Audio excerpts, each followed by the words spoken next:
Mr. Sledge, good to have you with us today, sir. And you're muted. You're on mute. There we go. Now I'm not, I think. Yes. Welcome. Yeah. Welcome. Thank you so much. Thank you so much for inviting me and having me. It's a real privilege to join you guys. Absolutely. If I call you brother by mistake, don't take it personally. But I don't think anyone. I don't think anyone takes it personally when you call such a kind thing. Yeah. Okay. Well, I mean, all Masons call each other brothers, so it's a habit when we're in chat here. So, or if you're a friend of Hulk Hogan's, call you brother too. Right. Yeah. Also, yeah. Also, to be called brother by Hulk Hogan would be great too. That's right. I wouldn't mind that. So Al can hear and see us. He just can't talk or go on video. So he'll chat if he has to say something. Oh, good to have you here. Brother Mark, nice to see you. If you want to unmute and go on camera for a sec so we can say hi. Mark's a member of my Scottish Rite. And I have a presentation on Google Slides, so I don't know that I don't know if I can share my screen. I might need to be made co-host or something like that to share my screen, but I have a presentation on Google Slides too. Okay, no, it's, as long as you can share it. We'll see when the time comes. We'll see. But yeah, I'll give you permission to share. Great. That'll be fine. Mark, can you unmute and say hello? How's everybody doing? Hey, nice to hear you anyway. I'll be on for a little bit. Okay. I'm driving right now. Oh, well then don't worry about the camera then. Okay. It's on the dash. So. Okay. Good to have you here. I don't think y'all want to see me driving around. Too many people, we do that when we ask people to, show themselves on camera so we can see who it is. It's always, I can't, well here, I can something like this. Hey, what's going on? Right. You're driving. Yes. Yeah, we do physical comedy here as well, yes. But yeah, then we tell them, yeah, go ahead and mute. We don't want to have you crash on our code. Well, good to have you here, Mark. Yeah, good to be here. Mark's a member of my local valley. You're, I forget, Atlantic? No. Fentress. No. Fentress, that's right. I'm Fentress. You're actually probably the closest to my house. Your lodge is anyway. But yeah. Okay. I've been trying to get more local guys, Brian, to come in. We have so many. We have more Brits than we have Virginians for some reason on this chat. I've tried to persuade more of my local fellows to join us on this, and for some reason, I don't know, we can't seem to get an audience. We have an audience, just not local people. It's kind of weird, but I'm rolling with it. So, Justin, we're just gonna wait a few minutes. It's just after 1. And let a few more people join. I really don't know what to expect because this is not our normal time. Right. And I found out that the since we just came off of daylight, we just came off, I think, daylight time. And England is not yet switched. So it's only 5 o'clock there instead of 6. Mm-hmm. So, we're not sure if people wish, and I guess this was the perfect time that we calculated to catch all of them at 6 o'clock. Which worked well for everyone. Hello, Ira. But unfortunately, it's 5, so we may not get as many as we hoped. But we'll wait. We'll give a few minutes, see if we can get at least. I want to at least have a few people here for your presentation. We will put it on YouTube, of course, but I like having a good audience so we can ask good questions and sure, hopefully be good. So, brother, Ira's wrestling with his setup there. Hello, Brother Knox. Nice to have you here. Brother Dreyfus, you want to unmute and say hello? Tell us where you're from. I can do that. Excellent. Son of a gun, I can find the mute button. I am good stuff today. Shalomka. I am from Reston, Virginia. And okay. I was down I am at the Patriot Lodge at George Mason University. Go Patriots. Excellent. And we think so too. And also Herndon Lodge, which is my mother lodge. And I was down in the Norfolk area just the other day. And it is a beautiful place to be, especially if you're getting your second COVID shot. Excellent. You came all the way here just to get a COVID shot. Well, my son, who's a brother Mason and lives in Indiana, set it up for me back in the days when those things were pretty rare. Right. And so he basically just squatted on various zip codes Mhm. until he got lucky and found one and said, "Are you willing to go to Norfolk?" And I said, "Yeah, I can do that." And so I will therefore live. Okay. Very good. Beats the alternative, I can tell you that. I guess, yeah. Well, I admire your confidence in the vaccine. Well, it's got a 95% efficacy rate, which is better than I have in ordinary life. So I figure I'm Okay. Well, there Yeah. you go. There you go. yeah.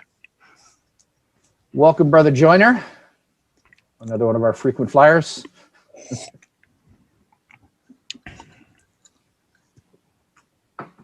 You want to unmute and say hello? Hello, Worshipables. Good to be here. Good to see you, sir. Brother Knox, if you want to do the same, unmute and say hello. Turn on your camera if you can, just to say hi. Hello. I am going to mute if it's okay with you guys, Oh, by all because means. I'm not the star of the show. no. Justin Sledge is, I take it. And so, yeah, there's not much more I can say except hello, Brother Justin. We just wanted everyone to at least say hello when they come in, so we can validate they're not a bot, I guess. I don't know. I don't think we're gonna have any problems. We do have a few people that pop up, and we ask them to unmute and say hello. You know, if they have like a number for their name or just one name, and half of them just seem to go away, don't they, Brian? They just disappear.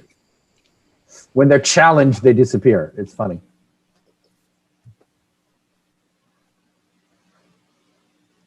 So we're going to wait at least till 10 after before we start. Welcome to everybody here. My name is Chris Douglas. I am your genial host of Virginia Research Lodge's Unstated Meetings.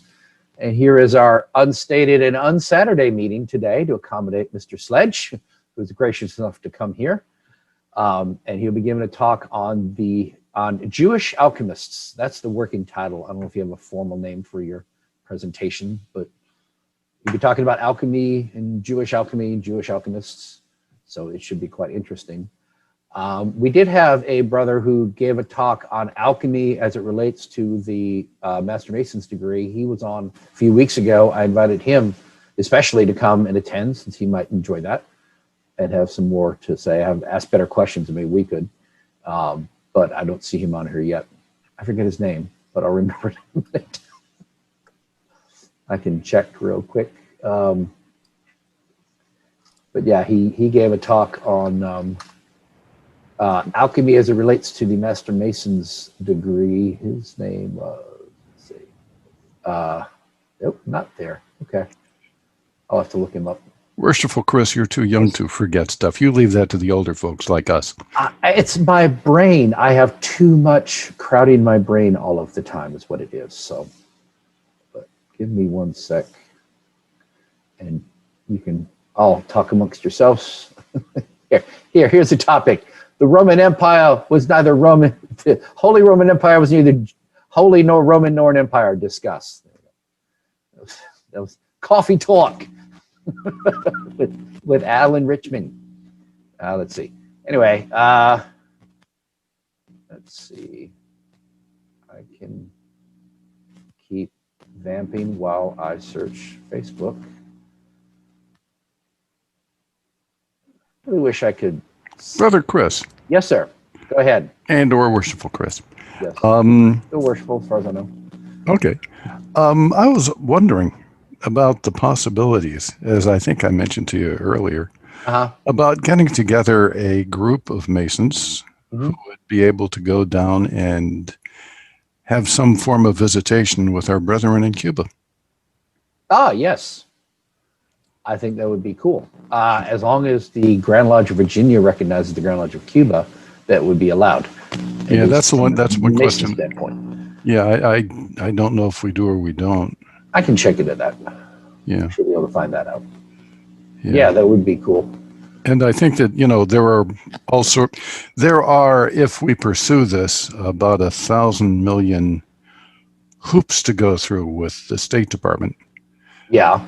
But those hoops, if we do it through a group that does these things regularly, and there are organizations out there that, like Rhodes Scholar, which is the Geezer group, which puts together tours, then I suspect we could do it without doing too much more than saying who we want to visit, working it out with the Grand Lodge of Cuba, and paying our money, and they would take care of logistics. Logistics can be a bear in Cuba.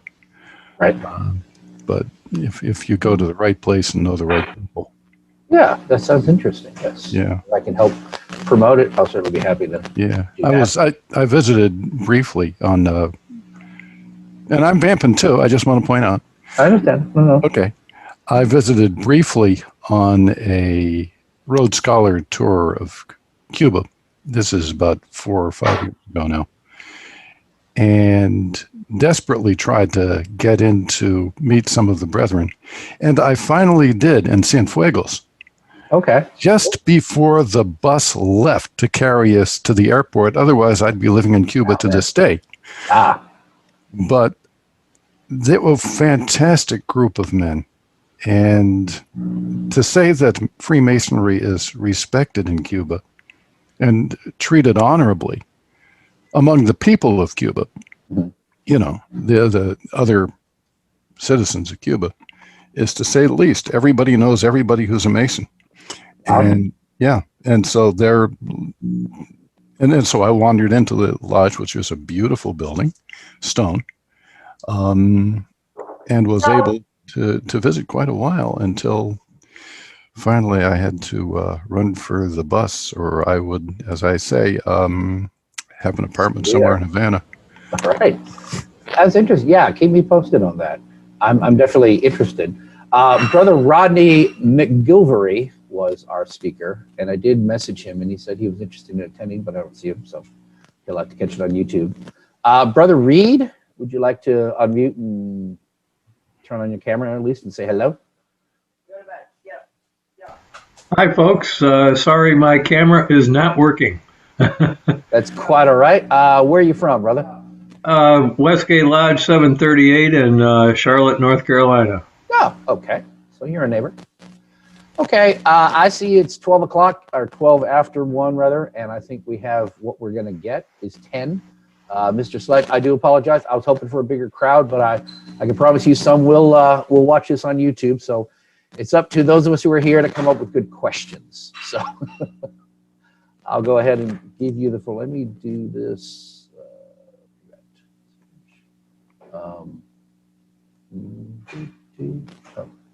Figure out how to do the share screen thing. Oh, one per. I think anyone actually. Yeah, I think. Oh, all participants. Let's do that. Okay. Go ahead, Mr. Sledge. All right. You have the floor. I did have a video that the good brother Evans, I think his name was, who connected us. He gave me like a nice 4.5-minute video where he talked about Cornwall at great length and didn't mention you to the end, so I didn't want to bother with his presentation. So I'll go ahead and let you introduce yourself if that's all right. Yeah, that's totally fine. Okay, and you have the floor, sir. All right. Well, first of all, let me just say thank you so much for having me and for hosting this talk. I'm not a Freemason myself, but I have every encounter I've ever had with the Brothers of the Freemasons has just been incredible. You guys are it's a really fun organization, and I've just had such good interactions with Freemasons over and over and over again. So I really appreciate the invitation to be among you guys and to talk a little about today about Jewish alchemy. So let me pop this up. So just a bit about me. I'm a professor of religion and philosophy. I primarily work in the field of Western esotericism. So my subspecialty, I suppose. And that would cover everything, including things like Kabbalah, magic, alchemy, witchcraft, the huge range of stuff that sort of covered Hermetic philosophy that will be covered by Western esotericism. And so obviously a lot of ideas that are looped into Freemasonry, right? So Rosicrucianism, other stuff that are sort of looped into that world. There's a lot of very strong overlaps in that world. And I'm also the host of a YouTube channel that I'll put in the chat called Esoterica, where I have one of the few YouTube channels that is exclusively dedicated to presenting topics in Western esotericism from an academic perspective, from a scholarly perspective. So you may want to check out my YouTube channel, and we cover a wide range of things there. And so, and some of the episodes will be very deep dives into some of the stuff that I'll be covering a little more superficially today. For instance, Maria the Jewess, really early alchemist. I have an entire episode dedicated just to her. So you may want to check out my YouTube channel if you're interested in Hermeticism and things like that more generally. This week's episode was a pretty deep dive into the demonologists that wrote prior to the witch trials. So before the Malleus Maleficarum, the very famous witch hunting manual that was published there. But for today, what I'm going to be talking about is Jewish alchemy and alchemists. And Judaism has had a very long relationship, perhaps the longest relationship with alchemy, stretching all the way back to very remote antiquity. And one of the last alchemical texts ever published, where by an actual operating alchemist, was a Jewish alchemist on a small island off the coast of Tunisia in the 19th century. So in some sense, Judaism has had contact with alchemy going back basically about 2,000 years. So it is a very long relationship indeed. So to say a bit about Jewish alchemy, we need to say a little bit about what alchemy was or is. I guess it depends on if you're still practicing alchemy out there. Some people are, I think. But to say a little bit about what alchemy was. It was, in some sense, a theory and practice which attempted to transform nature and understand nature, right? It was a complete package of attempting to transform and understand nature. Typically, we think of alchemy as basically being composed of two different theoretical frameworks. The first was Aristotle's physical theory. I'm sure many folks have some touch with Aristotle's ideas. That is to say, nature was composed of four fundamental simple bodies: earth, air, fire, and water, and that those were bound together with a fifth element, a quintessence. So literally the word quintessential means fifth essence. And that the basic idea was that all things were underneath the hood, so to speak, one fundamental substance. And if you were to decompose anything down into that one fundamental substance, you could recompose it as something else. And this is the idea of what is called substantial transmutation. We'll talk about that more in just a moment. Now, that was also mixed with a theory that began to develop in the Hellenistic period and through the Islamic period, where the basic idea was that the metals, the fundamental constituent parts of all metals, were sulfur and mercury. And that is to say, all metals were some combination of sulfur and mercury. And therefore, if you could decompose them back into their relationships of sulfur and mercury, you could reconstitute them, for instance, as something like gold or silver. You could also reconstitute them as lead, but no one was terribly interested in making gold and silver into lead for reasons that you can easily imagine. No one's going to be terrible. Most people would probably think you're a fool if you were converting gold into lead. It always goes the other way around, obviously. But alchemical theory allowed for both. Typically, alchemy had what we think of as three separate goals. I'm going to add a fourth goal in there too, but that fourth goal is added a bit later. But those three big goals are the creation of what is called a universal solvent. This is called the Alchemist. The universal solvent was always a bit of a bear because if it can dissolve anything, well, what do you store it in, right? That was always the big problem. And so this idea of something being hermetically sealed was the idea that basically it could contain anything, including the Alchemist. So this is, again, sort of a theoretical conundrum. Another thing that alchemists were very interested in was elixirs, right? Elixirs for the prolongation of life. While Chinese alchemy did attempt to produce elixirs that would allow you to live forever, typically because of the way that alchemy grew up, especially in the Judeo-Islamic Christian environment, you living forever is not in the cards, right? It just doesn't jive with the theology of Christianity. And the idea that you could live forever doesn't really work, but you could live for a very, very long time. And there are alchemists through history who claim to actually have been hundreds of years old, Nicolas Flamel, a pretty famous French alchemist. There's a gravestone that basically puts him at about 400 years old. And he claimed that he was 400 years old when he died. Now, why anyone in their right mind would want to live for 400 years is beyond me, but that was a thing that alchemists attempted to do.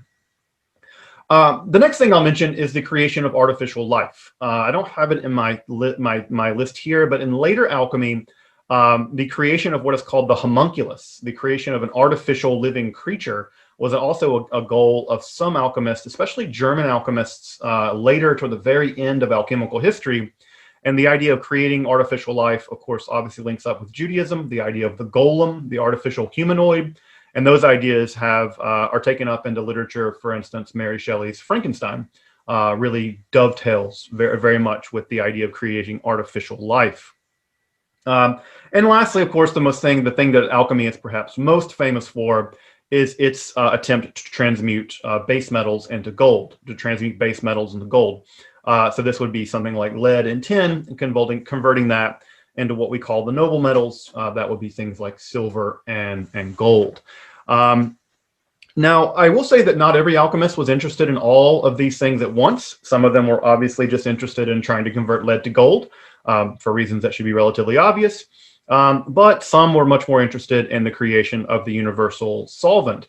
Robert Boyle, a really famous chemist, who basically is responsible for chemistry as we know it, and his book, The Skeptical Chemist, he was very interested in the creation of an artificial solvent. And artificial solvents universal solvents were being sought after well into the Islamic period. And of course, that's a period in which the acids, as we know them, were invented: sulfuric acid, hydrochloric acid, nitric acid. So those were invented in the attempt to find that universal solvent. Now, alchemy, as I'm sure all of you know, is very rich in its symbolism. It's very luscious in its use of allegory. It revels in very complicated imagery that is often very difficult to decipher. You have to basically work really hard at trying to even understand a lot of what these images mean in order to decrypt them in some sense. And this makes some sense, of course. Alchemists were people interested in maintaining their secrets. Basically, you can think of them as trade secrets. Part of what an alchemist needed to do was to communicate that they knew how to do various kinds of chemical transformations and publish about that. But obviously, they're not going to publish how they did it because, well, if they do that, then you can do it too. And so why hire that alchemist if you can do it yourself? You can see in this image that's on the screen currently the images, the symbols for sulfur here on the right and mercury there on the left. Again, this is that mercury sulfur theory, right? And we have here the images of gold and silver in the balance, right, and among the waters here in this hermetically sealed vessel. And so as they heat these up, right, the combination of mercury and silver give wings in some sense to the transformation of that base liquid into gold or silver. So again, decrypting these images can be quite difficult. In fact, it's only now really in the 20th century and in the 21st century that we have a really solid grasp of what a lot of these images even mean now. So at any rate, alchemy eventually gave way to chemistry. And in sort of the disenchantment that followed, mostly in the 19th and 20th centuries, what ended up happening was that a lot of European history kind of underwent a giant romanticization. So the Middle Ages got heavily romanticized. This is the time period where Wagner is really romanticizing the ancient Germanic history. And alchemy also was heavily romanticized beginning in the 19th and 20th centuries as well. Well, this is also happening at a time period where many people looking at alchemical manuscripts have basically no idea what they mean. And so rather than do the hard work of trying to decipher them, which is still going on, they simply said this alchemy stuff had nothing to do with people trying to transform things into metal or transform things into gold. Rather, it had to do with esoteric spiritual practices. And so there's a lot of ideas that alchemy had nothing to do with laboratories and had everything to do with the transformation of one's soul or the transformation of one's character or one's spirit. Or in the other case of Carl Jung, the psychologist, psychoanalyst, for him, it was a transmutation of one's psyche. And so he developed an entire psychoanalytic interpretation of what alchemy was. I think that the Jung stuff and other folks like Mary Ann Atwood, who was also one of the people who spiritualized alchemy in the late 19th century, while I think that stuff is incredibly interesting, it doesn't really grasp alchemy in its historical circumstances. It doesn't really understand alchemy as a laboratory science, and so we can talk more about that. But alchemy certainly was an experimental science in a very, very robust sense. And as I say here at the very bottom of this slide, it wasn't until really the late 20th and early 21st century where we have people who study alchemy from an artistic point of view, laboratory chemists, scholars of Western Hermeticism, forensic scholars who actually studied some of the remains of some of these alchemical laboratories. It's only really now in the past 20 years that we actually have a glimpse into what the alchemists were really doing. They did a really good job of hiding their secrets. And those secrets basically went with many of them to the grave.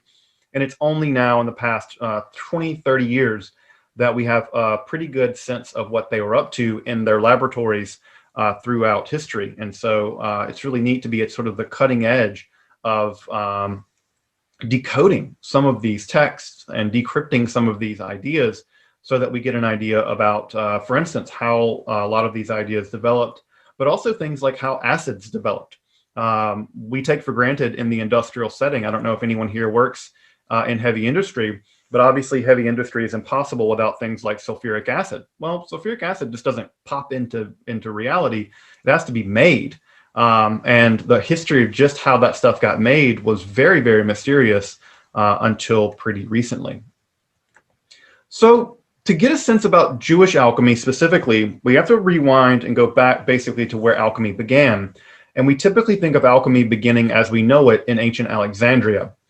Ancient Alexandria obviously was founded by Alexander the Great, who was incredibly humble to name every single thing after himself.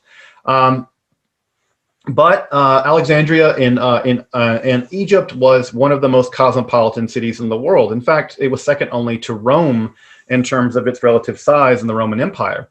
And it was intentionally cosmopolitan. Alexander the Great, for all of his faults, really wanted to create a world where Hellenistic culture could blend every single group of people together, and that basically the best and brightest could rise to the top. And in ancient Alexandria, that happened. The Jewish population in ancient Alexandria was also worth noting here. It was massive. The Jewish population in ancient Alexandria in the 4th century was larger than the entire Jewish population of Palestine. So more Jews lived in Alexandria, one city, than lived in all of Palestine. So there are the Jewish quarter basically was half of the city of ancient Alexandria. And of course, Alexandria is known for of many things, right? The famous library and other things as well. So this is a city of enormous sophistication. And it's a place where lots of different cultures are coming in contact with one another. And as you probably know, if you've ever had the chance to take a look at ancient Egyptian metalworking, you know that the Egyptians absolutely were incredible in their metalworking skills. If you've ever had the chance to see, for instance, the sarcophagus, the mask, the funeral mask of Tutankhamun, it is just incredible. The ability they had to work gold, for instance, is just mind-blowing. And we know that attached to many of what are called the houses of life, these are the ancient temple complexes in ancient Egypt, they had alchemical labs. That is to say, they had labs that were there primarily for the tinting of metals and the use of metals on religious statuary. Religious statuary was an incredibly important part of ancient Egyptian temple life, and they created very, very complex alloys and other kinds of metalwork in order to build their religious icons, these statues. So what we have is a very, very well-developed metallurgy history stretching back for millennia. But when the Jewish population moves into Alexandria, obviously they're not going to be using metalworking to make things like, well, gods, because that's not allowed in their religion. In Judaism, you probably know that in Judaism, we have a bad history with making, golden bulls and things like that. So that was a big no-no in Judaism. You don't make your gods out of metal. That's of the many things the Jewish people have gotten wrong, that was a big one. And so the technology was reapplied rather than making gods out of metal.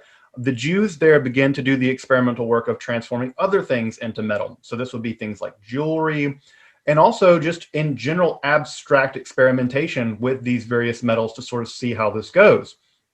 And what we see is that in this area, among the Jewish population in Alexandria, it seems that alchemy seems to begin with that population as we know it. Because it's the actual material technology from ancient Egypt, but being applied to a completely different set of purposes, not making religious statuary. And we know this because writings from ancient Egyptian alchemists have survived. We have the writings of Pseudo-Democritus, we have the writings of Zosimus of Panopolis, we have the writings of several different alchemists from around the years 200, 300, 400 of the Common Era, and they all agree. The Jews at some level are responsible for many of these technological innovations. In fact, there are two places where both Zosimus of Panopolis, the most famous alchemist from this very early time period in Alexandria, and Pseudo-Democritus often refer to themselves as our race, and seem to indicate that they might have been Jewish themselves, although I think Zosimus was probably a Christian of some kind. Not that the sharp distinction between Jews and Christians had been forged at that point, but it's possible that many of them were Jewish. In fact, we know of the names of several different Jewish alchemists, one of which wrote a pretty comprehensive guide to the gold mines of ancient Egypt. Which, by the way, his book did not survive. It only survives in fragments. But even the fragments, we found some of the gold mines that he refers to, which is pretty neat, that he talks about those mines, and we've since found them. Just to give you an idea of some of the technological developments that occurred in ancient Egyptian alchemy, is there on the left-hand side of the screen. Of course, this is written in ancient Greek, so if anyone can read some Greek, you can begin the process of deciphering this. But you'll probably recognize this for anyone here who likes to drink whiskey or brandy. You'll recognize these as alembics or retorts. These are distillation apparati. Here we have one called the tribikos that has three different receiving vessels. Here we have one that's a singular receiving vessel. And well, you can see here the process of distillation. So distillation, as we now know it, if you've ever enjoyed a glass of whiskey or enjoyed a glass of brandy, this is some of the earliest images, in fact, the earliest images of distillation in history. So these survive from technical manuals from ancient Alexandria, which are, again, I think are really neat to think that this kind of stuff has been practiced for this long. There's no evidence, by the way, that they created alcohol with these. These are all being used to work with metals. The earliest the earliest instances of alcohol distillation don't occur until Europe in about the 13th century. It's interesting that the monks realized that the Muslims were using distillation of alcohol to make perfume. And then the monks realized, like, look, what you're saying is if we put anything in there, it makes it stronger on the other side. And the Muslims said, yeah, if you put stuff in there, it concentrates it on the other side. And so the Irish monks immediately began to put beer into it and outflow the other side, ishkiva, the water of life. And of course, ishkiva really quickly became our word whiskey. So thank you, Irish. Thank you, Irish folks, for that alchemical innovation. Perhaps the most famous of all of these alchemists from this time period is Maria the Jewess. The word Jewess is not really a thing anymore. I don't think anyone uses this kind of language anymore. But her name, unfortunately, is stuck. Maria Hebrea, Maria the Jewess. We know her by that name because she's referenced in several different alchemical texts from this time, and she's almost universally heralded as one of the earliest experts in alchemy. Zosimus of Panopolis, who was without a doubt the most important Alexandrian alchemist, consistently quotes from books that she wrote. None of her books, unfortunately, survive, but we have quotations from Zosimus, right, of things from her books that survive. This is an image of her from Michael Mayer's 17th century Atalante Fugians. So she's still being depicted literally 1,000 years later in European art. In the alchemical works of the 17th century. We know nothing about her life aside from the fact that she was an Alexandrian Jewish woman. Women were actually active in alchemy pretty early on. We know the names of several different women who were active in alchemy, including Cleopatra, not Cleopatra the Seventh, another Cleopatra. But we know of Cleopatra. We know of several other women who were active in alchemy at this time as well. Exactly how women were able to rise to this degree of prominence in the ancient world, we don't know. But we do know their names, and we do know they were very highly respected. So Alexandria also may have been a bit more progressive in terms of women's rights issues as well. You may also know the Alexandrian philosopher Hypatia, who was also an important philosopher at that time, also a woman. Unfortunately, she was murdered by a mob. But she also was an important woman, a scientist and philosopher. Yeah, she was. She basically was. There was a Christian mob that basically thought that she was, evil, and broke into her classroom and killed her.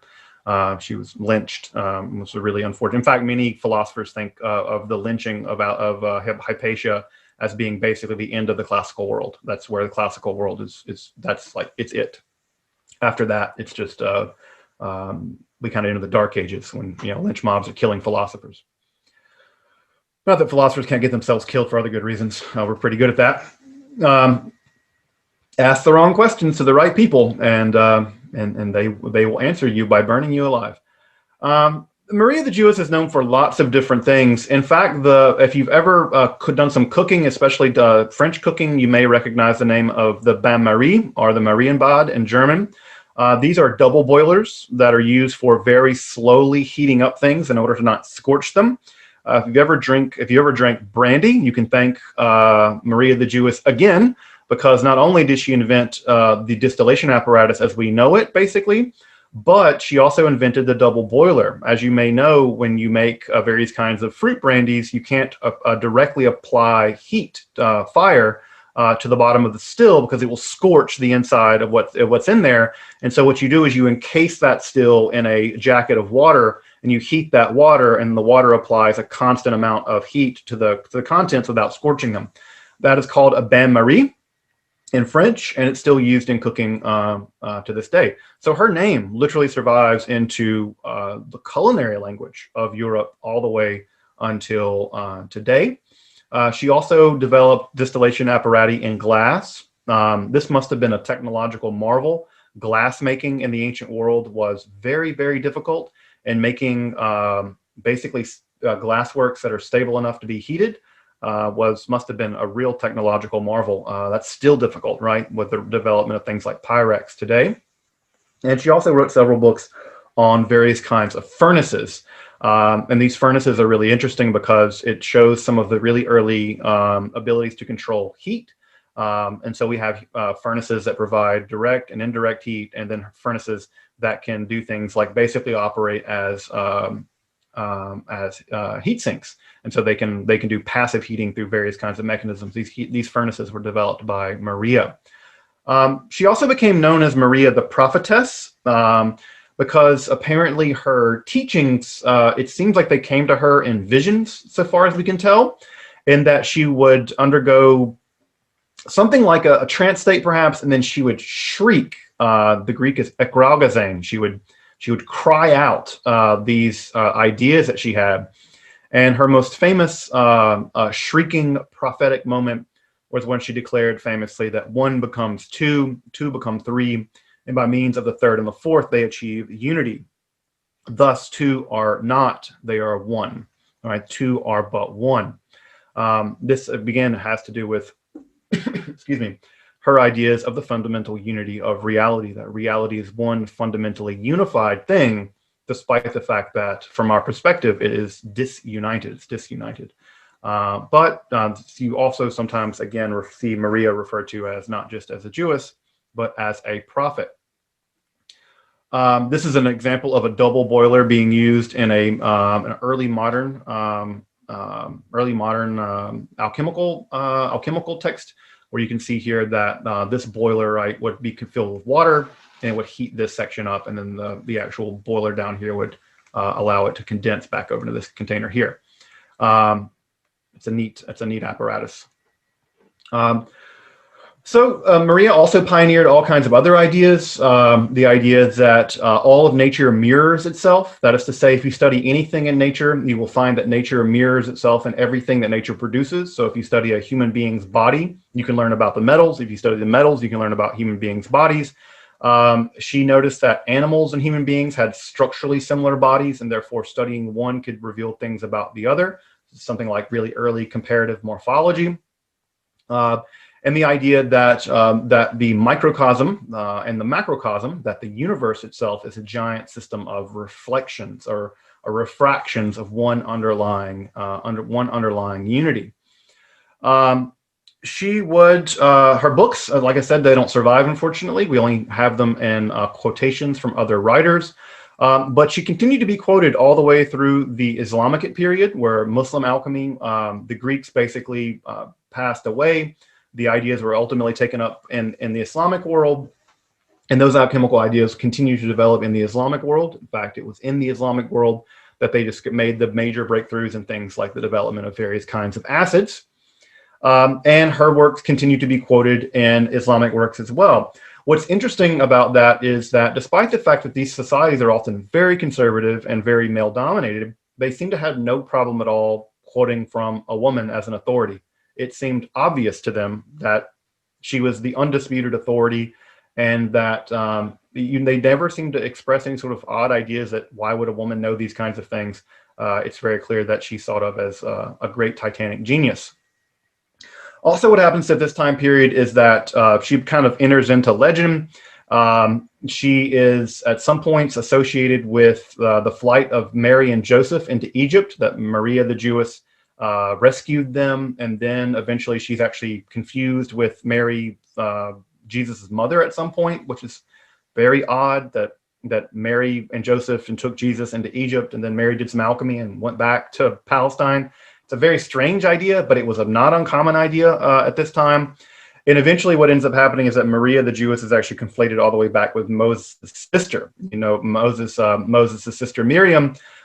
This idea is that basically Moses was the revealer of the supernatural law, but Mary was the revealer of the natural law, right? That she understood the fundamentals of nature, whereas her brother Moses understood the nature of God. And so you have this interesting mirroring where Moses is sort of the prophet of the world, of the supernatural world, the divine world, whereas his sister is the prophetess of this world. She understands how this world operates.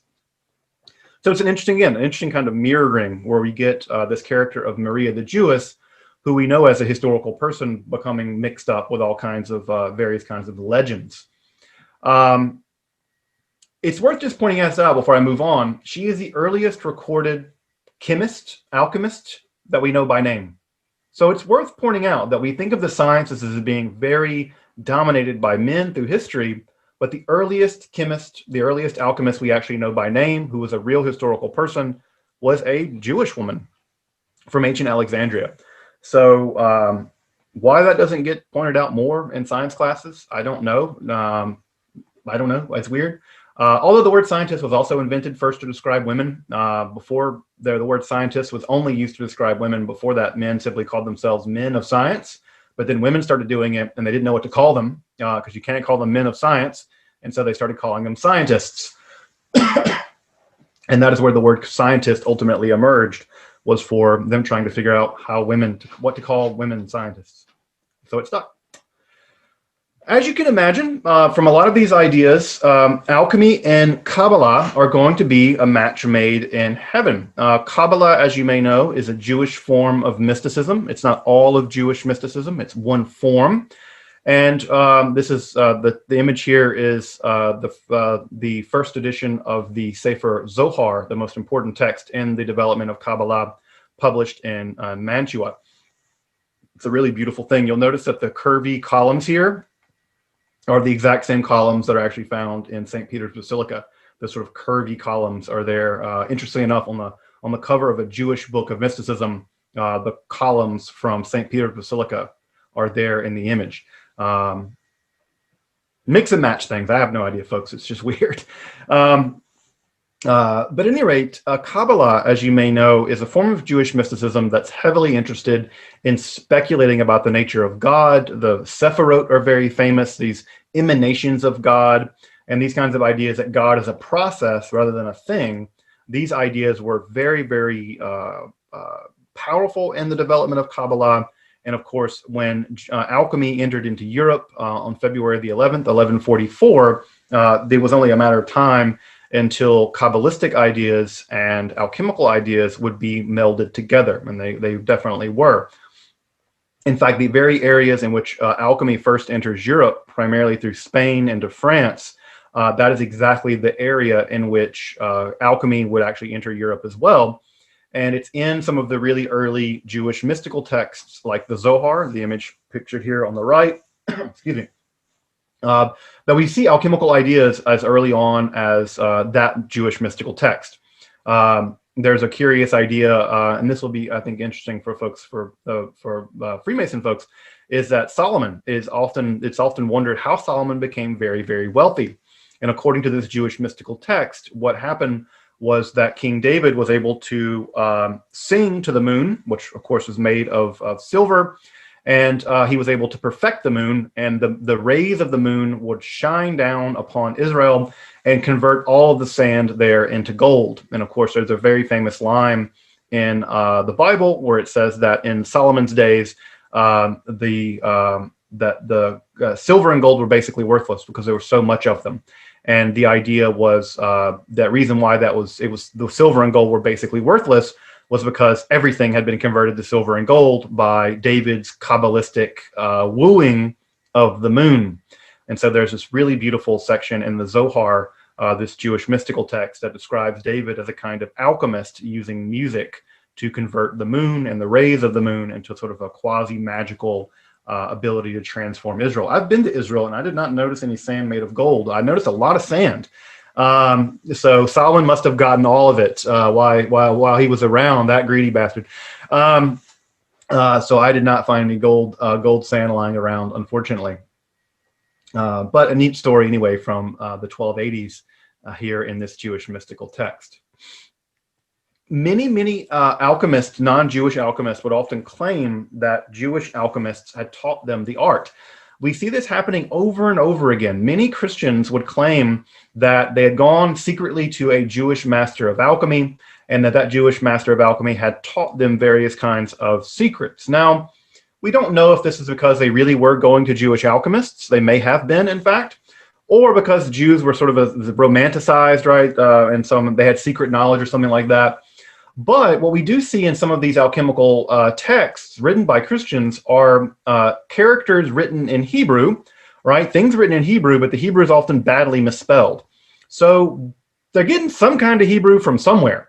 And so you can see here, right, that the printer here of the Hebrew letters here, they can't quite make them out exactly, and this is separated off in a weird way. And so the Hebrew often gets garbled.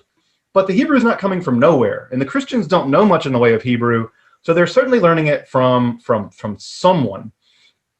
So we get ideas that that some of these people like Raimondo Lull or Nicolas Flamel, two very famous alchemists, one Catalonian and one French, both of them claim that they learned alchemy from Jewish practitioners, probably in Spain, but again, the trail on a lot of this stuff gets really, really murky when you try to really trace it down. But we think that they were probably telling the truth, at least at some level. Now, we also have a pretty big translation effort here during the Middle Ages to translate a lot of stuff from Hebrew and into Hebrew. And one of the really famous works of this time period is Rabbi Abraham Eliezer's Old Age chemical work, which is the image here on the left-hand side. This is the famous snail, or the famous snake eating its own tail. This image of the Ouroboros, which you see in a great deal of her esoteric texts, actually goes back all the way to ancient Egypt. In fact, I mentioned Cleopatra earlier, the alchemist, female alchemist Cleopatra.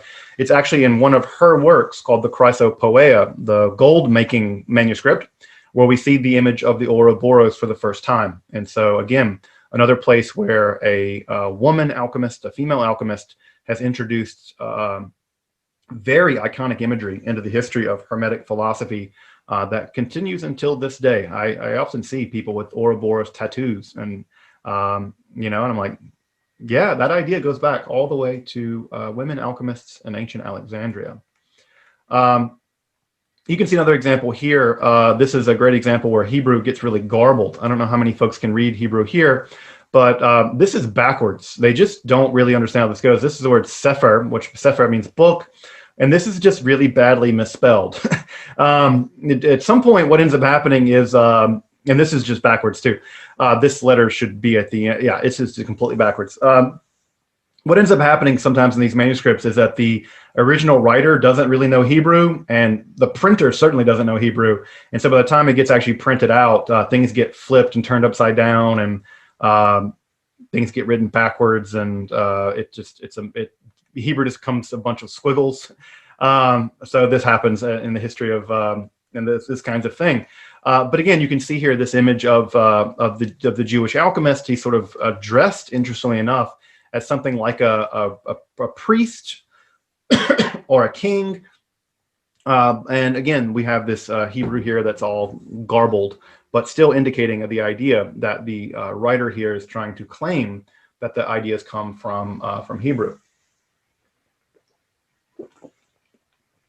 This book, the Old Age Chemical Work of Abraham Eliezer, is really famous for its illustrations. And we have a great deal of these kinds of works that have survived and are very, very fascinating. What's also interesting during this time period is that even Jewish writers who were opposed to alchemy, Maimonides, the very famous Jewish philosopher, was himself opposed to alchemy. He thought mostly the alchemists were a bunch of frauds and they couldn't really do what they claimed. What's really funny is that people start writing books as if they're Maimonides, publishing alchemical works under his name, which I'm sure had him rolling in his grave. But we have some of these works by what is called pseudo-Maimonides, where he claims that he just says in public he doesn't like alchemy, but really he's a practicing alchemist on the sly. And we have some of these ideas coming from largely Sephardi alchemists there in Spain and then in France. What's also interesting about Jewish alchemy at this time is that Jewish alchemy and the transmutation of metals is also connected to the idea of messianic redemption, where there is an idea that's found in Jewish alchemy, which is interesting, where the Messiah will eventually come and redeem all of humanity, but it's the alchemy that has a kind of messianic power too, and the ability of the alchemist is to basically redeem nature, which is to say that the Messiah will come and fix the world spiritually, but the alchemists have the unique and maybe unlucky job of fixing the world physically.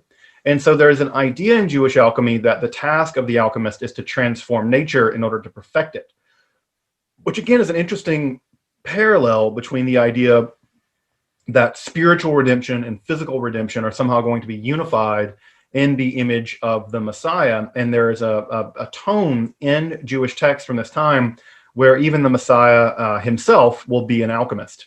That is to say, the Messiah will understand how to fundamentally transform nature, and that transformation of nature will also come with a transformation of reality more generally.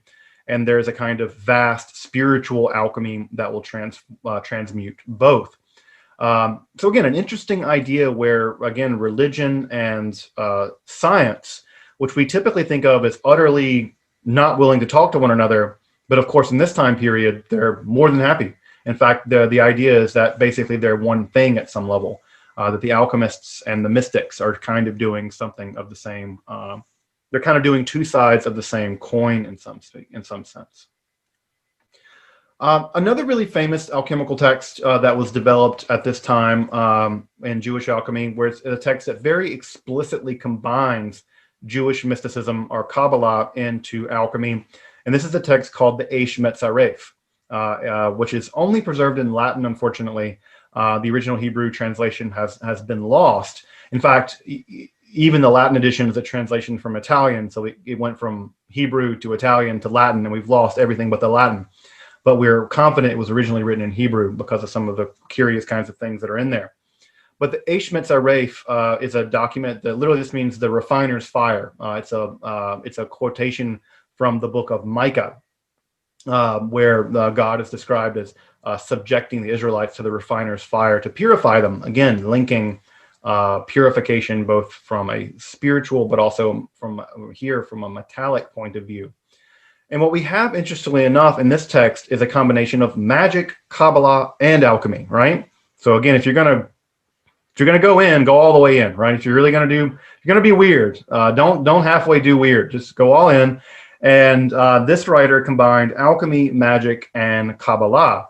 What's interesting about some of the magical stuff here is we find very similar magical squares. I'm sure folks have seen magical squares like the famous Sator square, right? Where if you add up the numbers, they add up to one number go this way and one number go that way.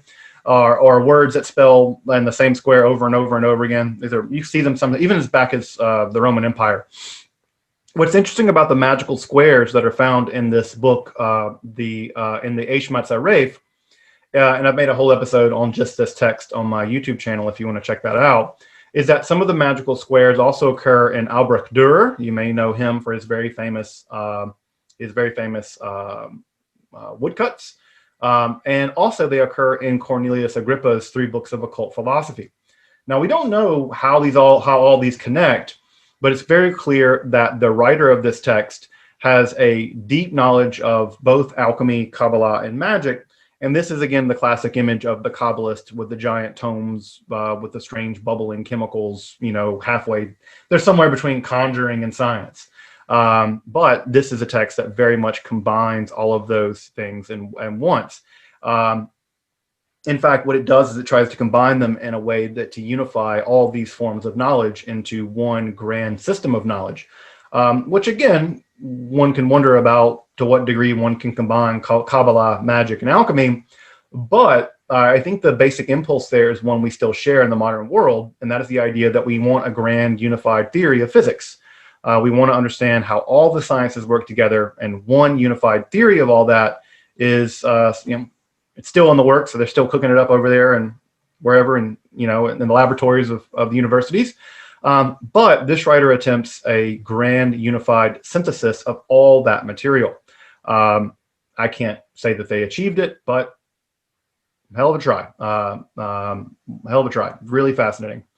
The image here to the left is from a book called De Distillatione, on distillation. What's really neat about this image is that you can see here there's a metal shaft here. Many of the alchemical alembics that you've seen in previous images did not have condensing. They did not have condensers, right? You need a condenser in order to take the vapor being created here and to put it back in this vessel. You'll notice here that this entire rod is a giant condenser full of cold water. And you can see the tap here with the water running out and them heating various kinds of things here as it goes up the condensing system to collect there. So again, a really neat, really cool distillation apparatus. This one I think is from the 16th century. I think so. I think 16th or 17th century. Also, by the way, you'll notice this glasswork here. This would have been incredibly difficult glasswork. I don't know if any folks here have experience with blowing glass or working in glass, but to create glass that can withstand these kinds of pressures and these kinds of heating, and also be able to curve in this kind of way, this is incredibly detailed precision glassmaking work. And so this kind of work would have been a technological marvel back in its day. In fact, I think even seeing glass blown like this now would be very, very impressive. That could withstand those kinds of torture. Perhaps the most famous alchemist of all time, or rather most famous Kabbalist of all time, was Chaim Vital.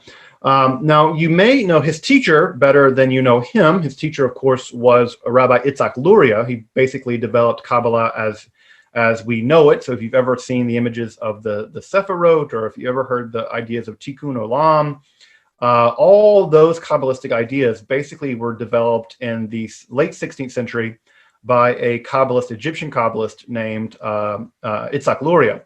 Luria moved to Israel, to the area that is now called Sfat, the city of Sfat, and he taught for 3 years and promptly died. And this is always a problem with these people. They show up, they change the world, and they die, and then we can't ask them any damn questions.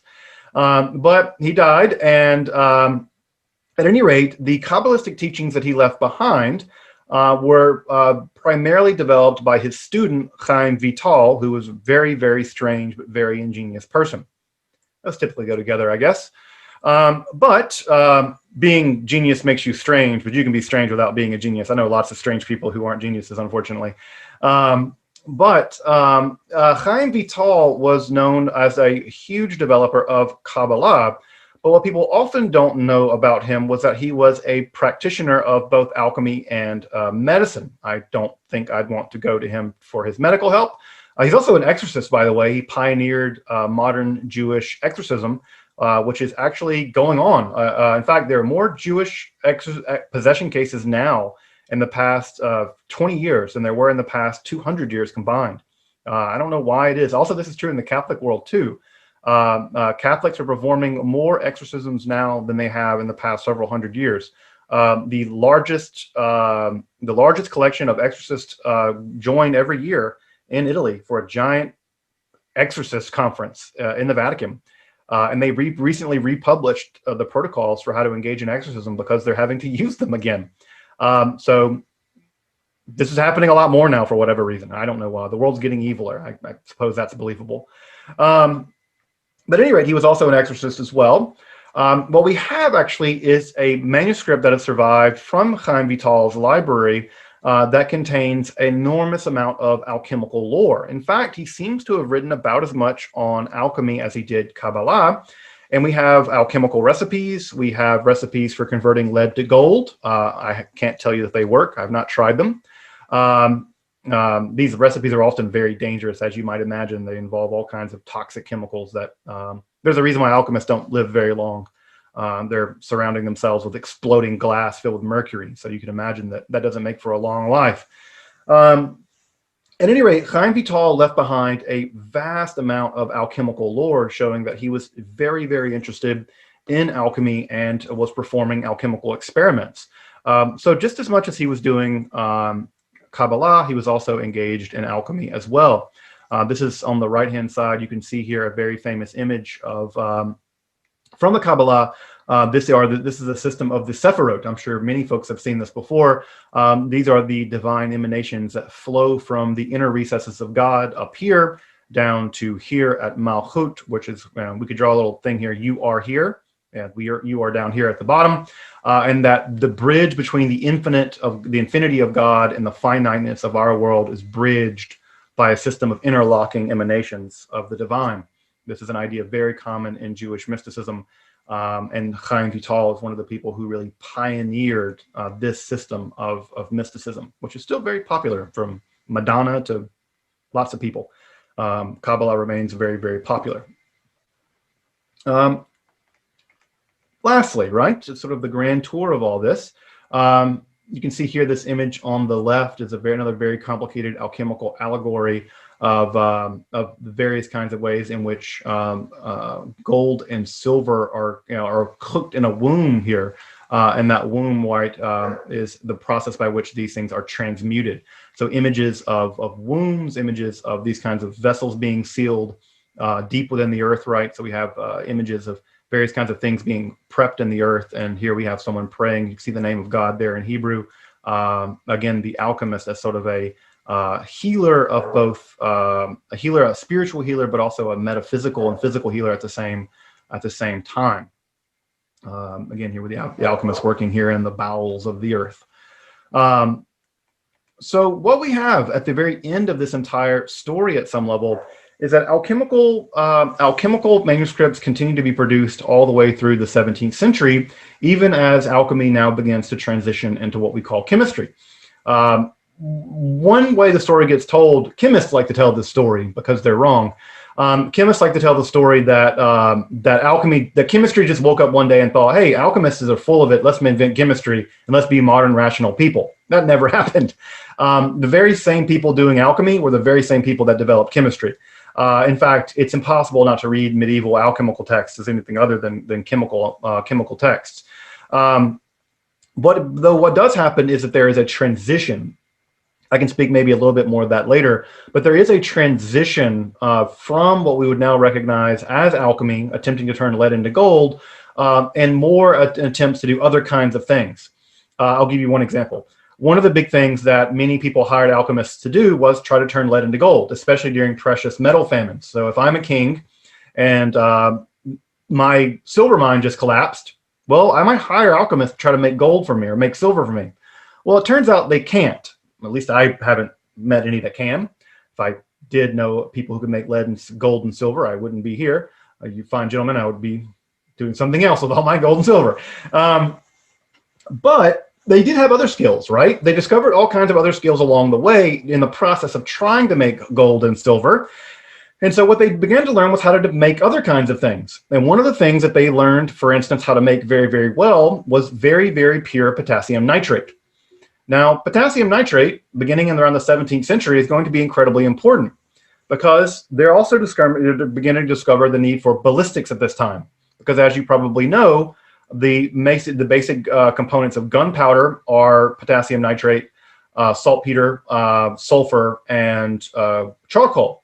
Well, sulfur occurs naturally, and so does charcoal. Well, you can burn it and get charcoal pretty easily.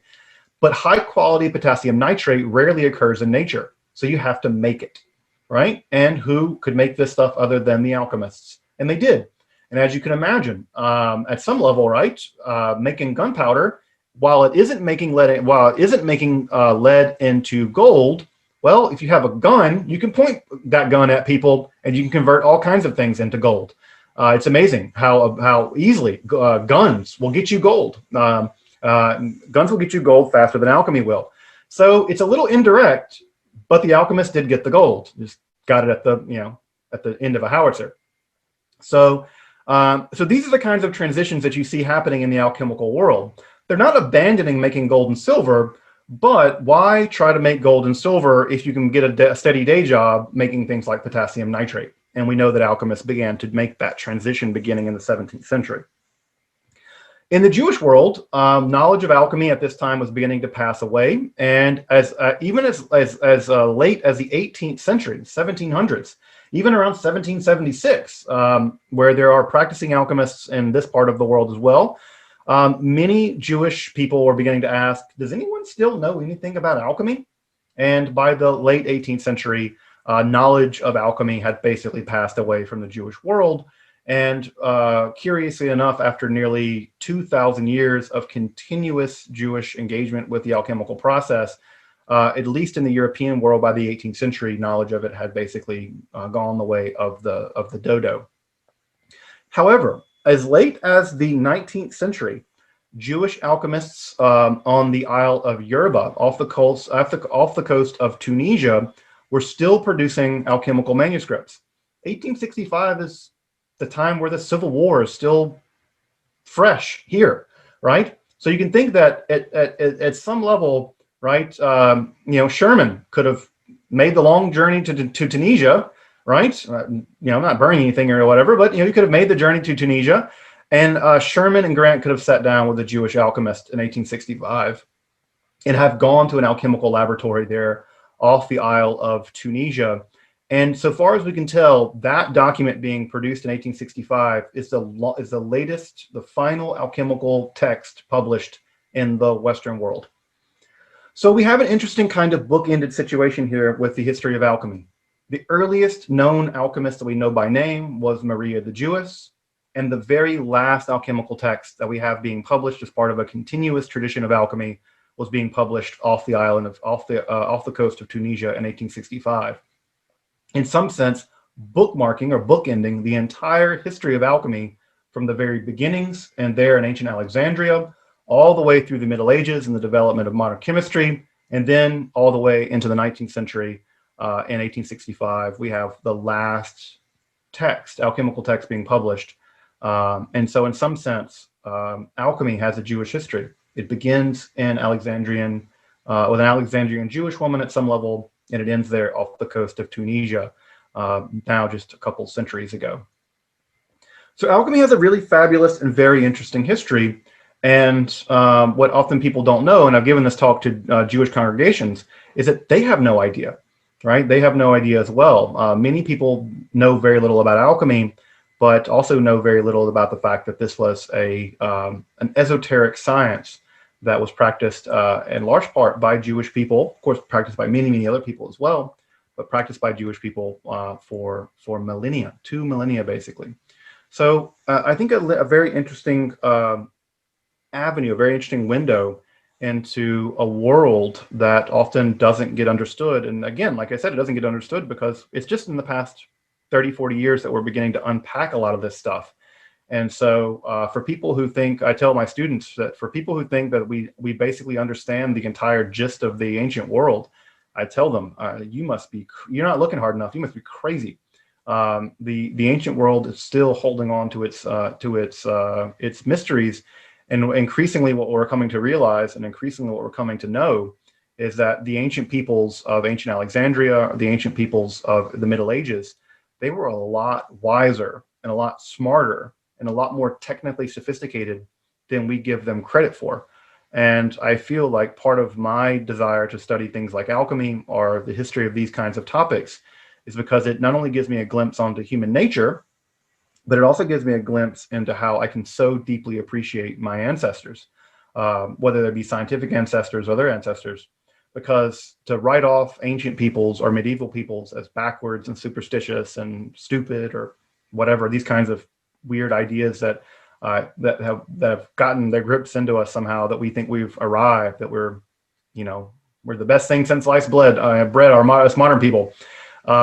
I find that to be the height of arrogance. And so the more we uncover about these people and the more we learn how ingenious they were, for me at least, the more humbled and the more appreciative I get that of the modern world as being gifted to us by the heroic brilliance of medieval and ancient peoples, as opposed to modern world people pulling themselves up by their bootstraps. That didn't happen. It just didn't happen. Well, folks, thank you so much. I'm happy to take questions or talk about things adjacent to alchemy or whatever, or Kabbalah. I'm happy to take any questions at all, but I really appreciate thank you guys for your attention.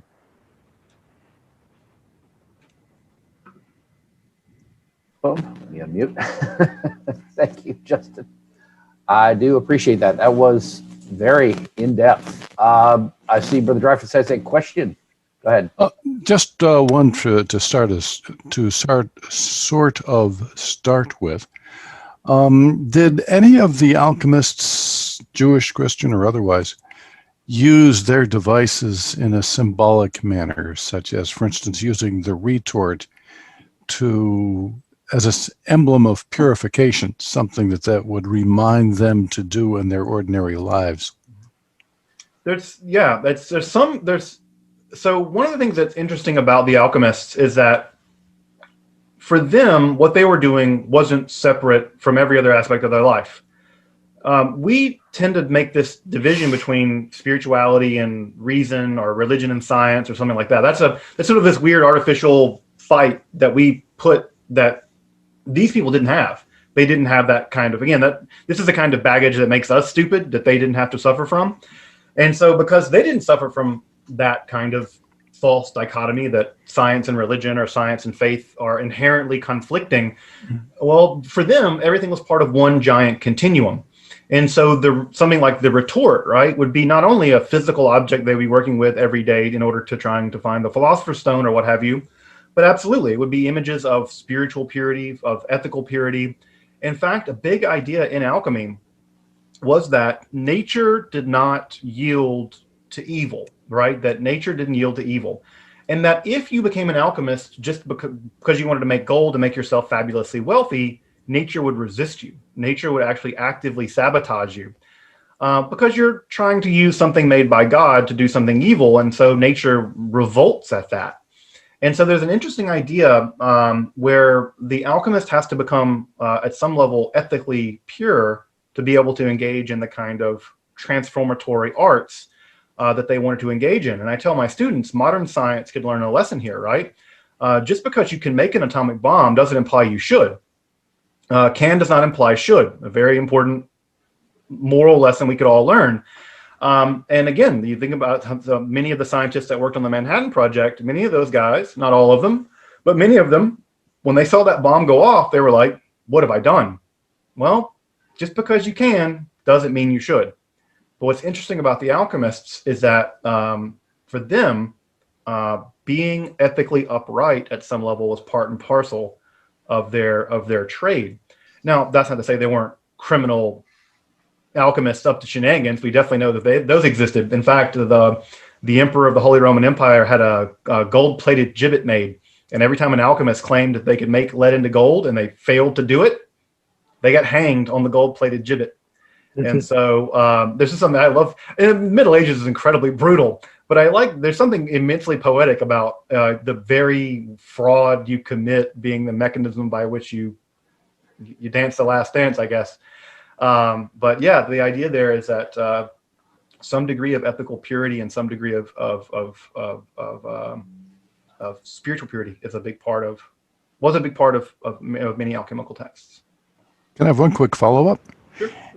That is there documentation at all that this idea of spiritual purity being achieved through working tools crossed over during the Enlightenment or even before to, say,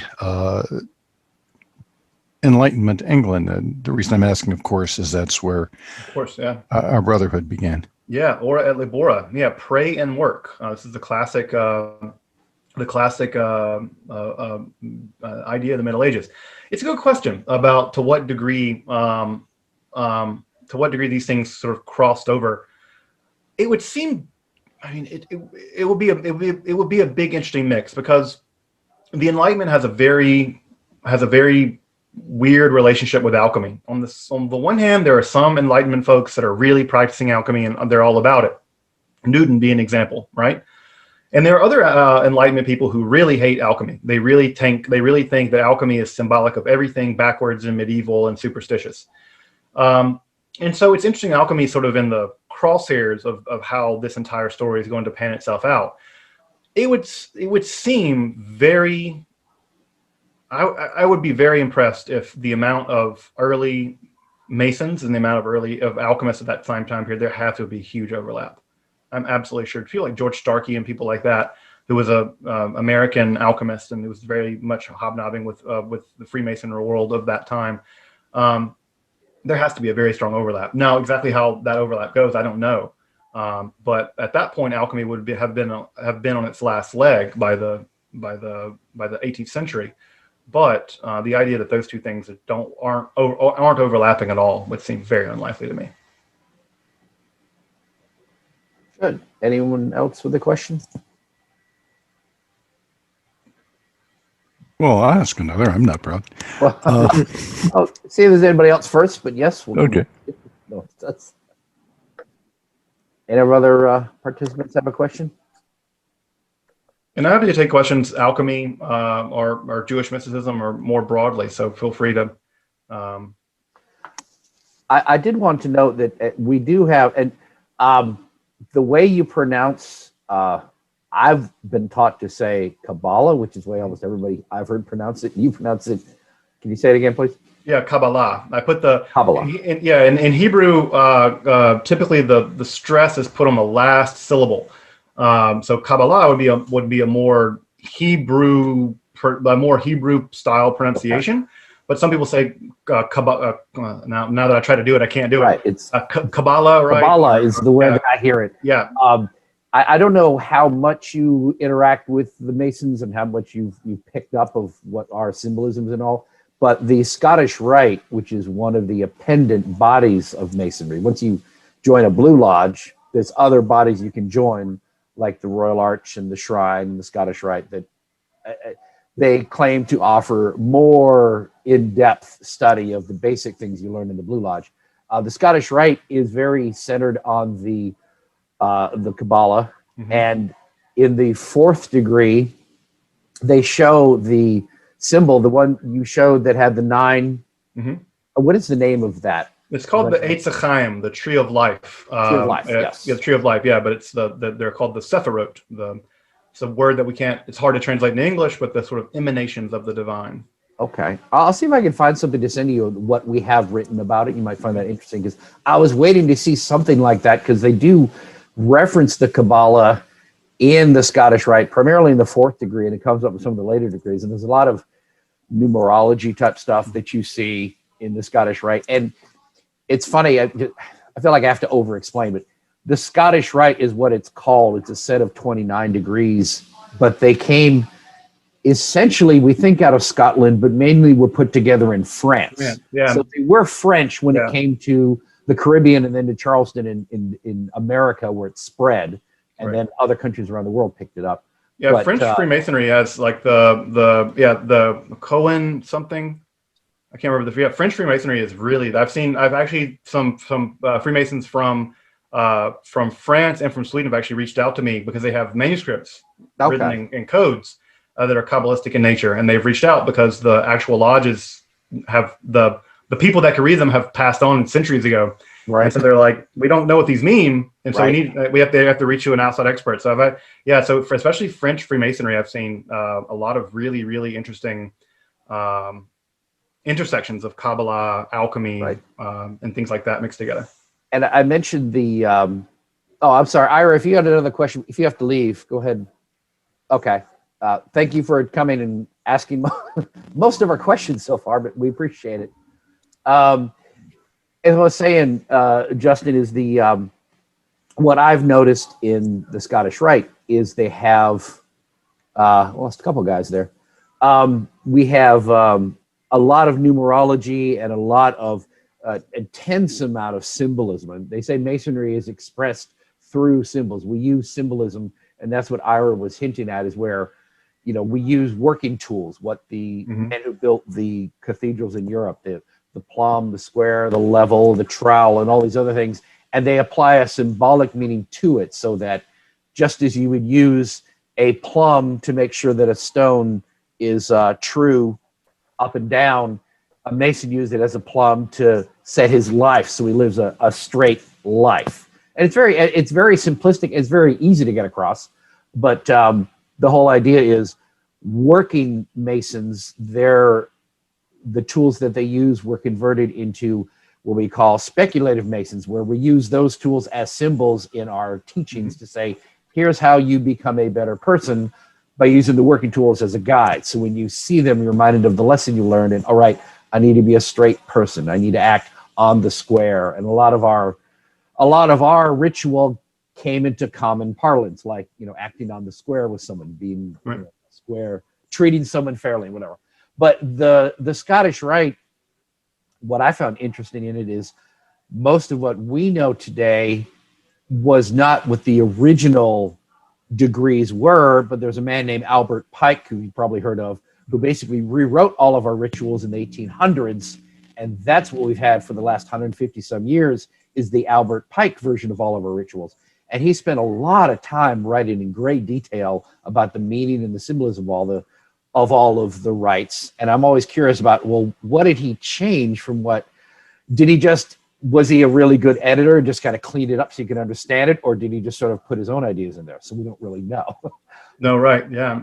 There's a lot of numerology and symbolism, and supposedly there are much deeper mysteries, the esoterica of what Masonry teaches. And what I've gathered from my reading on it is the original Masons were trying to carry forth from one generation to the next, from one century to the next, all the deep inner secrets of life that all these centuries and millennia of mankind has uncovered, all of these the deep mysteries of the universe that were often lost because barbarians would come along and wipe out a civilization, and then all of the smart people would get killed off and you wouldn't have anything left.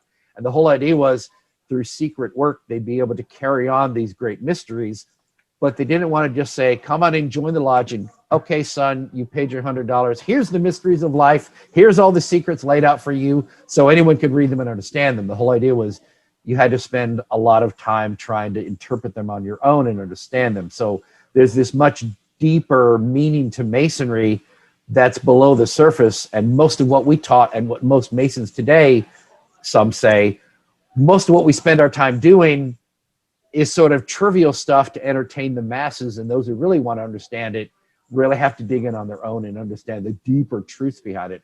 And alchemy is one of the things that we touch on. I'm trying to crystallize all of this, what I've heard, into one short paragraph for you. But basically, that's the whole idea. There's a much deeper meaning to Masonry that most of us don't really know about. Only so many percentage of Masons out of the whole actually are trying to understand the deeper mysteries that it's trying to pass along. Mm-hmm. And I guess I wonder, it's like, well, have we reached a point where all we have are the people who know the surface teachings, and that's what we've taught, and we've totally lost track of all the real good stuff that's underneath that we all really wanted when we joined? We never get to experience, and we've only been taught the surface stuff, and that's all we know, because all the men who know the surface stuff died out. Yeah, this is we're teaching. Right. This is an interesting thing. I have on my channel, my YouTube channel, I have a lot of Freemasons that watch the channel, and they've reached out to me. And one of the reasons why they say that they watch the channel is that, some of the texts that I'm working with, they've heard of in Freemason conversations. But yes. For instance, some of the texts that I'll mention, they only exist in Latin. They've never been translated. And so I make episodes on those texts. I read them in Latin, and I make the information. And so I've had Freemasons come and say, yeah, that text gets referenced in X, Y, and Z, but no one can read it because there are hardly anybody who knows where these texts are can read them in Latin. And so it's interesting that they're like, yeah, as a Freemason, I'm going to a non-Freemason because that's the only person that has the access to the text in the original language or whatever. Right. So it's kind of I feel really humbled and really thankful to have Freemason folks who are coming to the channel because they want to learn some of this stuff, and hopefully they'll take it back to their lodges and it'll be enriching in some kind of way. So I hope that's happening. That would be really great. We need to get some Masons to start learning Latin again, I guess, because yeah, I mean, it's not taught in American schools at all. It's taught in a few colleges. I think in England I don't know. Brian, is it still at the high school, grade school level of? Do they still teach Latin? Yes, it is. There is actually several courses that are available for it, and there's what we call a GCSE, which is General Certificate of Secondary Education course on it. So yeah, it's still taught. Okay. It seems to be only not everywhere. It's sort of just some. It's in America. It seems to be mostly the private schools that teach you the religious schools. Yeah. They make an effort to teach Latin. For the average, it's like, no, it's not important, so we don't teach anymore. Right. Yeah. I mean, just even basic knowledge of Greek, Latin, and Hebrew, which are were essential languages to any scholar to have learned a couple centuries ago. Right. Finding someone who has all three is very rare these days. Indeed. You were mentioning earlier the Malleus Maleficarum. Is there a sort of a Jewish version of that? The Malleus Maleficarum? Yeah. No. It's interesting that Judaism never went through the witch trials. Basically, the Jewish populations, that process never really turned in the Jewish community itself. There was never an attempt to sort of root out witches. And for pretty simple reasons, Judaism doesn't really have a devil. And so the idea that there are witches hanging out in the forest and making pacts with the devil to undermine Judaism doesn't make any sense if you don't have a devil.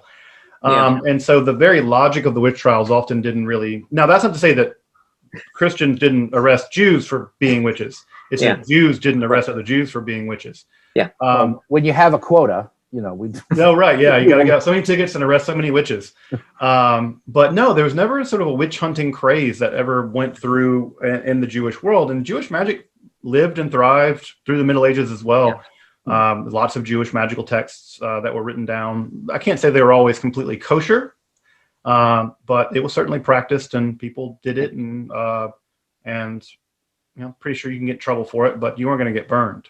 So Judaism doesn't have any sort of evil spirits or possession or any of that sort of thing. I mean, you mentioned exorcisms. Yeah, so it does have possession, but possession occurs via evil dead people and not via demons. So okay. So it's ghosts, basically, evil ghosts possessing people, I guess.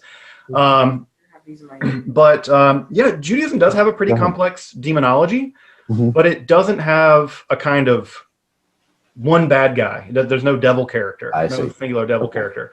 There are demonic beings in the Jewish world. In fact, the Talmud says that there are thousands to your left and 10,000 to your right. The world's full of these demons. Right. But they're kind of they're like supernatural pests in Judaism, as opposed to like super scary. So they exist in a slightly different way in Judaism than they do in Christianity. It's interesting. I don't, from what I've read about this, we would consider now what they called witches in the Salem witch trials in that era, of course, were being, it was the devil. It was, 12 witches and Satan at the head. That's why 13 is an unlucky number and all that. It was tied directly to the devil. But I would say British import.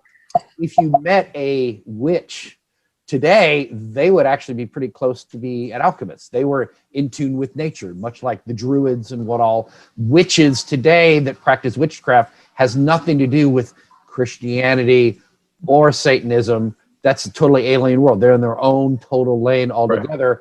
And you could argue that a witch is pretty much close to a alchemist today. Is very much in tune with nature and crafting nature and pulling the forces of nature together to make their spells and potions. So you really could argue a witch actually is an alchemist. Yeah, I mean, and also just that, there's no good evidence there actually were even witches in the Middle Ages. Like, right. There's no evidence of the witches' Sabbath. I mean, again, the witch craze, I just made an episode on the witch craze, the demonologists that underwrote the witch craze. And it was basically something like a primitive conspiracy theory. If you think about how conspiracy theories operate, the Inquisitors were basically conspiracy theorists, and they executed between 40 and 60,000 women on garbage evidence, tortured evidence, and spectral. I saw you in a dream cavorting with the devil, and therefore you must be a witch. And spectral evidence that counted. That counted as evidence in the Salem witch trials. And that, by the way, that after the disaster of the trials, at least at Salem, and people forget that the Salem trials were just one. There was the Connecticut trial, 1648, and also the Bermuda trial. There was a massive trial, a witch trial in Bermuda. But it was actually in the aftermath of those trials that we had in the United States or the early colonies where we actually had a dramatic change in how we did the legal system, where evidence had to be actual evidence, not just here's a bunch of made up stuff that I saw you in a dream. So the upshot was that it did actually help to reform the legal system in a pretty dramatic way. Led to the end of legal torture and things like this too. Had to get so bad before we did something about it. Yeah, sometimes, that's the way history goes. And what is Hegel said, that history is a slaughter bench. It often gets much worse before it gets better. And so, unfortunately, I think that's true. What I find interesting is about that book, The Witch's Hammer, is that one of the first things it says, one of the first paragraphs, is that not all women are witches, some are healers and good people. And yet that bit seemed to have been overridden completely, ignored completely. They went for and of course, our Witchfinder General was a really wonderful fellow, including the free ones. The Malus Maleficarum is just a fascinating text in lots of ways, and especially like how we think of it as being really for instance, we think of the Inquisition sort of carrying it around and it being their textbook. The Inquisition didn't like it. The Inquisition thought it was a really reckless. They tried to have it suppressed, and it wasn't actually as popular as it's popular now, but it wasn't as popular back in the day. Yeah. So this book has an interesting history, and it also has to do with the fact that the main guy that wrote it was engaging in such terrible torture of women that the local bishop had to step in and say, "Stop! Right? You can't do this. Like, I'm not letting you do this in my parish." And then he basically had to write a book, the Malus Maleficarum, arguing that we need to be doing this. And so again, I think that's what's interesting about it is that even inside of Christianity, at least with the witch trials, they couldn't quite make their mind up about what they thought about this. That the Christianity was very torn about what to do. And areas, ironically enough, areas in which the Inquisition was very powerful, like Spain, the execution rates were very low or lower than they were in other areas. The Inquisition put the brakes on the witch trials more than it actually kicked them up, which is often people often find that strange, that the Inquisition was a barrier to the witch trials, because basically the Inquisition thought this was a bunch of yahoos killing people. it was for us to kill people. You got to leave that to the professionals. Absolutely. So they're like, yeah, if you're gonna burn heretics, you got to make sure you really got them. And so it's just an interesting. The history of that stuff is fascinating. Yeah. I find it endlessly fascinating. Can you recommend any extra reading?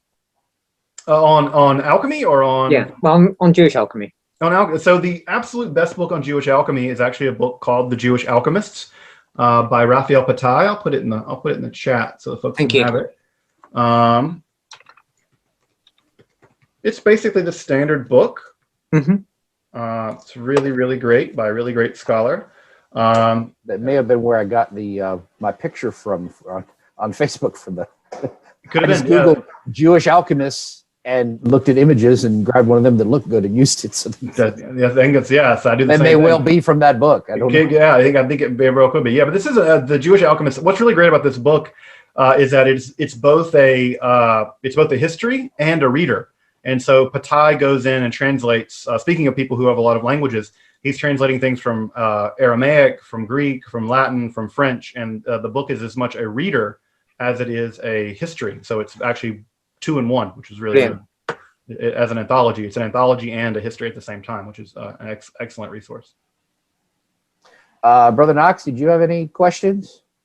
I've been quiet this whole time.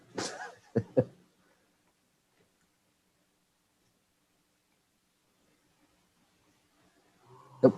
Okay. I'll ask him to unmute just in case he's muttering away. Well, I know that Al doesn't have his mic isn't working, so he'd have to chat. He hasn't said anything. Okay. Al says great class. Okay. Thank you. Right. Al contributed. Well, I do appreciate this, Justin. This was very interesting. There was a lot of information there. I'm going to go back and watch this. It will be posted on YouTube, and I'll make sure that I send you a link to it. Yeah. When we have it posted, hopefully more people get a chance to see it. I had hoped to have more people to ask more questions, but there's a lot to unpack. I mean, as I was following along, I should have taken notes because I'm sure I'll see something later. It's like, oh yeah, what was that? Yeah, I'll you can just always email message me you later and get more info. Yeah. And like I said, almost every one of these slides and almost everything I've talked about, if you go to my YouTube channel, I've done episodes on Maria the Jewess, on the Eish Metzaref. So it's one of these things that the YouTube channel is really going to be, it's a repository for a lot of this pretty esoteric knowledge. And so really trying to get this stuff out there and make it a lot more accessible for folks who, who want to dive into this. So well, we appreciate it. So you did join. I know that you friended me. Did you join our Facebook group? No, I'm not even on Facebook. Oh, you're not. Oh, that's right. No, that's right. Yeah, I'm not. You. Yeah, not even on. Yeah, I don't have Facebook or Twitter. I have just. Okay. Just YouTube. I hear how much time people sink into Twitter and other thing, and I'm like, I got a 2-year-old and a 7-month-old, and I run a YouTube channel. If I could convert lead into time, that's what I'd much rather have more time. That's the only thing good about gold, anyways. It just gives you more time. But yeah, so I don't have any other social media platforms. But yeah, just shoot me an email if you when you get. I will do that. I will ask people if I get questions from people. If I think of anything, I'll be sure to ping on you about that. I appreciate it. Yeah, absolutely. And we may have you on here. Do you have another talk? Well, you talk on numerous things, so maybe at some point we'll bring you back. Yeah, sure, absolutely.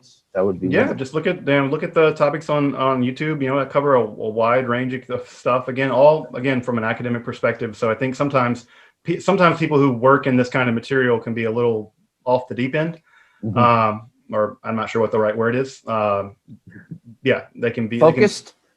Or like maybe they've drank the Kool-Aid a little bit. I don't know, something like that. And so I don't think of myself as that. And so it's the channel and the work I do is approaching these esoteric topics, but approaching them, from a completely academic, scholarly perspective. So I think it's ground in the history and ground in the science and in the ancient languages. So. Maybe I can do this because like I said, there's several references to Kabbalah. I'll try and learn to say it that way. Yeah, just say it ever how it works for you. People sometimes say, "What's the correct pronunciation of this?" I'm like, if you say it and I understand what you're saying, yes, you pronounced it correctly. Right. I think the Kabbalah I think it's probably the most misunderstood. I love the way that you reference Madonna there. But it's one of the probably most misunderstood things in like American culture. Is like celebrities latch onto it and they talk about it, and everyone I've asked about it says, well, go and study this, this, and this for 10 years and come back, and then we'll say you'll be ready to study the Kabbalah. Like, okay, so I get that. You can't just walk in the door. There's not. Maybe you should write a complete idiot guide to the Kabbalah. Yeah, I mean, yeah, I think there probably is one actually. I think there probably is one of those like idiot guide to Kabbalah. But it is like one of those things where it is really deep and it does take a long time to really get a grasp on it. And it's the job of any educator to make stuff that's inaccessible accessible. And so anyone who tells me that something is so inaccessible that no one can possibly know it, my general guess at that point is they don't know it themselves. Well, that could be. That's my typical assumption. Also the same with people who hide behind a lot of jargon and stuff. If they have to hide everything behind jargon, I'm like, you don't think you know what you're talking about.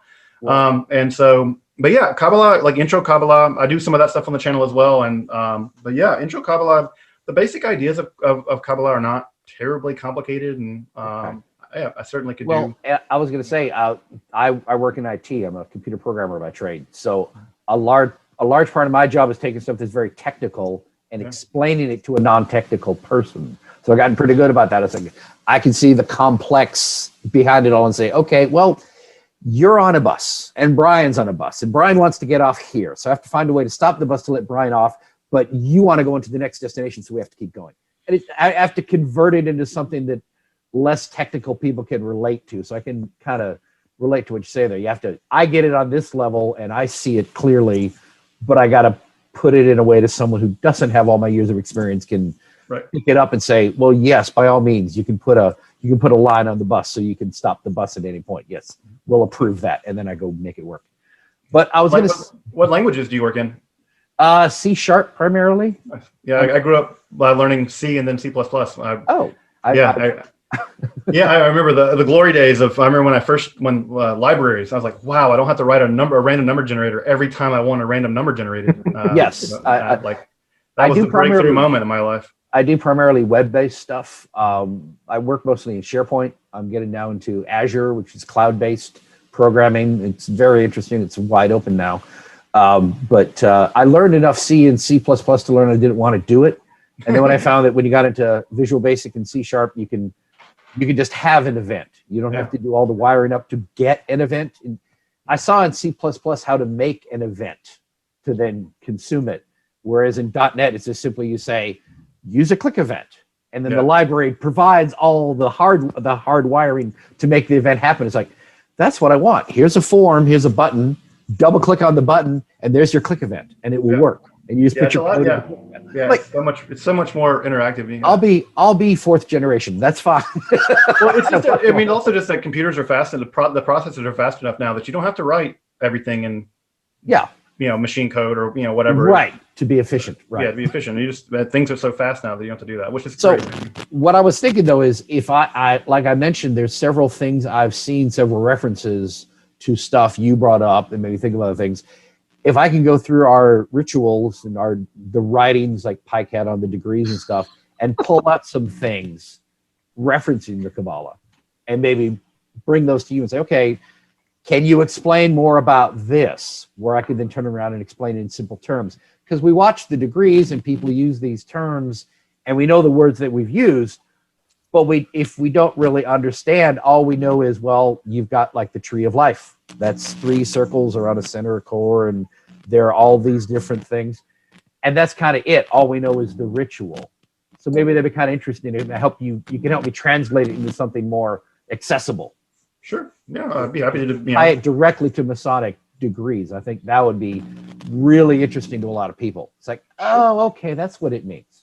Yeah, I mean, I can't, like I said, I not being a Mason, and so I can't. So it's one of those things where like, one of the things I do from an ethics perspective is I don't try to look up if they're initiatory societies. I do my best not to look up the stuff because I feel like it's not fair to the societies to do that. So it's one of those things where, whatever you're willing to share with me, I'll certainly tell you from the Jewish mysticism side what they mean in Jewish mysticism, how they are taken up into Freemasonry. Obviously you would know more about that than I would, and so I could be like, well, this is this is sort of where it lands on this side of it, and then maybe that would shed some more light on how they're taken up into Freemasonry more generally. Oh, cool. It'll be very interesting. Okay, good. Well, good. Then you'll probably hear from me a lot. Then I'll come up with some interesting things. I'd like to have you as a source. That would be great. I think the more people I connect with on this stuff as I'm exploring, I'm trying to get below the surface myself. I'm trying to dig deeper into this stuff and get some interesting speakers here on this Zoom thing, because it's so popular now and so many people are interested in having something. Since we can't meet in person, more people want to go online. So I'm trying to find interesting topics on this weekly chat to get people in here and kind of, break new ground is what I'm trying to do and look into more stuff. So this is great. So I really appreciate it. If nobody else has any more questions, I'm going to go and wrap it up. We're going a good 2 hours here, so I think we've done enough. It was brilliant. Thank you. Yes, I do appreciate Mr. Sledge. I really do, and look forward to speaking more in depth with you in the future on this stuff. Absolutely. Well, thank you guys so much for having me, and enjoy the rest of your Sunday. All right. Thank you very much. Bye bye. Thanks a lot.